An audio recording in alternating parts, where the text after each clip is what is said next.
Today, I will show you how to create a custom header and footer in Elementor using only the free version. First, open your WordPress dashboard. On the left side of the screen, go to Plugins and click on Add New. In the search bar, type Elementor. When you see the Elementor Website Builder plugin, install it and activate it.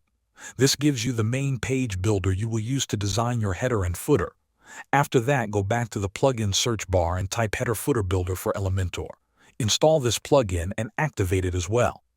Now look again at the left menu in your dashboard. You will see a new option created by the plugin. Click on it to open the header and footer settings. Here you will find a button that lets you create a new header. Click on Add Header or Create Header. A window will appear asking you to give your header a name.